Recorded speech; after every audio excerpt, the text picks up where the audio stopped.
ഉണ്ടാക്കില്ലേ? എടാ നിനക്കൊരു ഉത്തരവാദിത്വം ഇല്ലേ? പിന്നെ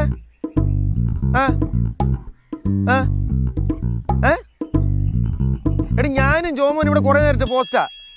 അത് പെട്ടെന്ന് വാ. ഈ പിള്ളേർക്കൊന്നും ഒരു ഉത്തരവാദിത്വം ഇല്ലാതെ എന്ത് ചെയ്യുന്നേ? നമ്മളിവിടെ ക്രിക്കറ്റ് കളിക്കാൻ വേണ്ടി ടർഫ് എടുത്ത് ബുക്ക് ചെയ്തിട്ട് എത്ര നേരമായി? നമുക്കൊരു പണിയില്ലേ? എടാ അവർക്ക് പഠിക്കാനുണ്ടെന്ന്. എടാ ഇതൊക്കെ ഒരു റീസൺ ആണോ? എടാ പഠിക്കാനൊരു ടൈം, കളിക്കാനൊരു ടൈം. പിന്നെ നമ്മുടെ കാര്യത്തിൽ പറയുമ്പോൾ ഈ കളിക്കാൻ മാത്രമേ ടൈം ഉള്ളൂ. അത് വേറെ സത്യമാണ്. ബേസിലെ വീട്ടിൽ നിന്ന് കുത്തുവാക്കുകൾ കേട്ടിട്ടാണ് ഞാൻ ഇങ്ങോട്ട് വരുന്നത്. നീയോ തുടങ്ങാൻ നിൽക്കരുത് കേട്ടോ. എടാ ഞാൻ അല്ലാണ്ട് പിന്നെ നിന്റെ അടുത്ത് ആരുവാ പറയാ? എടാ നമ്മുടെ ഈ പ്രായക്കാരൊക്കെ ഉണ്ടല്ലോ, AC പോയി പഠിച്ച് ഗവൺമെന്റ് ജോബൊക്കെ വാങ്ങിയെടുക്കുകയാണ്. നമുക്ക് എന്തെങ്കിലും പറയത്തക്ക വല്ല പണി ഉണ്ടാടാ? എടാ നമുക്കും വേണ്ട വല്ല പണി പറയാൻ. ബേസിലെ നീ ഇപ്പം പറഞ്ഞിരിക്കട്ടെ, നീ മേലെ നീ എൻ്റെ അടുത്ത് ഇങ്ങനെ പറഞ്ഞ നീയോട്ടുള്ള കമ്പനി ഞാൻ വിടും. പണിക്ക് പോകണം പോലെ. എടാ ഞാൻ ഒരു ഐഡിയ പറയട്ടെ, നമുക്കൊരു ടർഫ് തുടങ്ങാം. അതാകുമ്പോൾ നമുക്ക് കളിക്കുകയും ചെയ്യാം, ഒരു വരുമാനമാവും. ടർഫ് അത് കൊള്ളാട്ടാ. അങ്ങനെ നമുക്ക് അബീൻ്റെ കയ്യിൽ നിന്ന് കുറച്ച് ക്യാഷ് കടം വാങ്ങിക്കാം. അവൻ ഗവൺമെന്റ് ഉദ്യോഗസ്ഥനാണല്ലോ. പക്ഷേ ഒരു പ്രശ്നം ഉണ്ടാ, നമ്മൾ രാവിലെ 10 മണി തൊട്ട് രാത്രി 12 മണി വരെ ജോലി ചെയ്യേണ്ടി വരും. കളിക്കാൻ പറ്റത്തില്ല.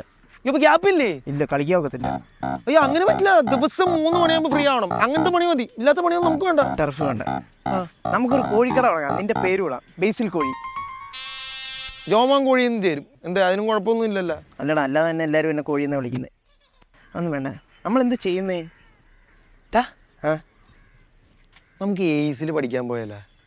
എന്നിട്ട് അല്ല, എയ്സിൽ പഠിക്കാൻ പോകുന്നതിന് പേരിൽ നമുക്ക് നാട്ടുകാരും വീട്ടുകാരൊക്കെ പറ്റിച്ച് അങ്ങനെ കുറച്ച് നാളെ കഴിയാലോ. എടാ മണ്ട, അതിനകത്തൊരു അപകടമുണ്ട്. എടാ അവിടെ പോയി പഠിച്ചവരൊക്കെ എല്ലാം ജോലി ഇട്ടിട്ടുണ്ട്.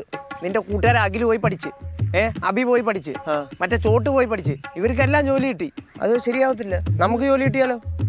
പണിക്കൊണ്ടിരും. അത് വേണ്ട, അത് ക്യാൻസൽ. അത് വേണ്ട. അയ്യോ നമുക്കിതൊന്നും വേണ്ട. നമുക്കിതേപോലെ വൈകുന്നേര സമയങ്ങളിൽ ഈ പ്രകൃതി ഭംഗിയൊക്കെ ആസ്വദിച്ച് നാട്ടുകാരുടെ തെരുവിളിയും കേട്ട് വീട്ടുകാരുടെ പ്രാക്കും കേട്ട് ക്രിക്കറ്റൊക്കെ കളിച്ച് ഹാപ്പി ആയിട്ടങ്ങ് ജീവിക്കാം. നീ വാങ്ങിയോട്ട്. ചുമ്മാ ഓവർ തിങ്ക് ചെയ്ത് ഞാൻ കുളമാക്കി. അതെ, നമുക്ക് അങ്ങോട്ട്. എടാ നീ ഇങ്ങോട്ട് കളിക്കല്ലേ നീ?